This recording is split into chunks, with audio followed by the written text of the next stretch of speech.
Heather. We've got another speaker now, and because of Heather, we may be able to squeeze in an extra one. I'll just check that out. But can I invite Angela Glendenning to speak to you? Thank you.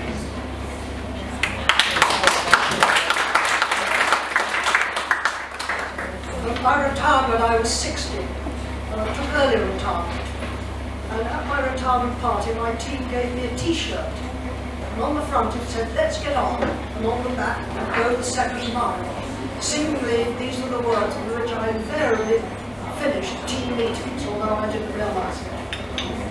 I rollipped into my 60s, carrying on doing a lot of community work, and caring for my husband who had a series of strokes. And he died just before I was 70. One of the ways in which I came to terms with being 70 and on my own without children or family, Angela, you might have to step a little bit closer to when we launched Angela's Just 70 Challenge to raise money for 3 of my favourite charities. This opened all sorts of doors to me, and I rollipped through my 70s, really having a lot of very positive and good experiences. But last year I realised I was coming up to 80, and that is a different thing altogether. I knew I was coming up to 80 because when somebody rang me and said, "Angela, you forgot the meeting." I had, I'd forgotten it. I wouldn't have done that a few years earlier.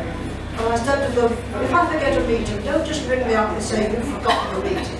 Say, "Angela, maybe you don't recall that." Now, as I say, coming up to 80 was very threatening. But last summer I managed to do a cycling trip in the Baltic States where it's very flat. And I thought I'd go again and do another cycling trip. I'd go to Burma where it was also flat.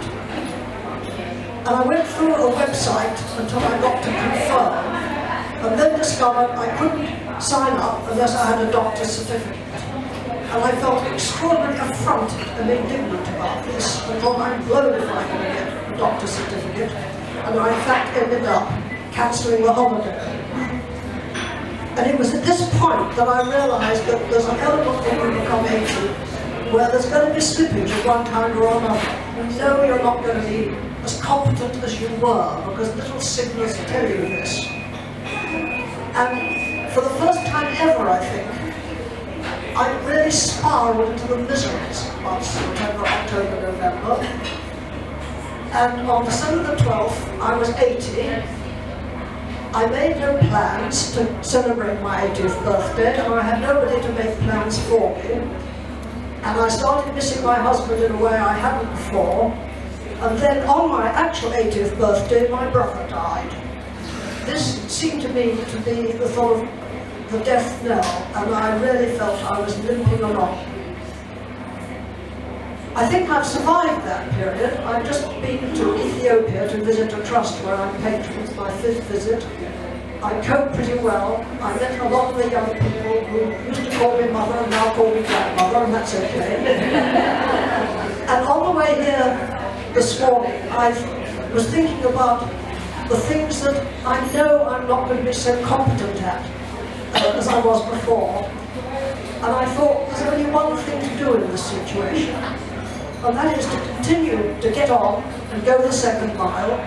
And also, if you can't be as keen and enthusiastic about committees and such like as you used to be, you can still set out to try to be a kind person. I rate kindness very highly. To maintain curiosity, because if you're curious, you're looking outward and finding out new things. And to try to be good, because you don't actually have to be involved in lots of activities to be kind, curious and good. So those would be my lodestars in the future, and I'm very glad to be here amongst a mixed age group of people and to share this with you. Thank you.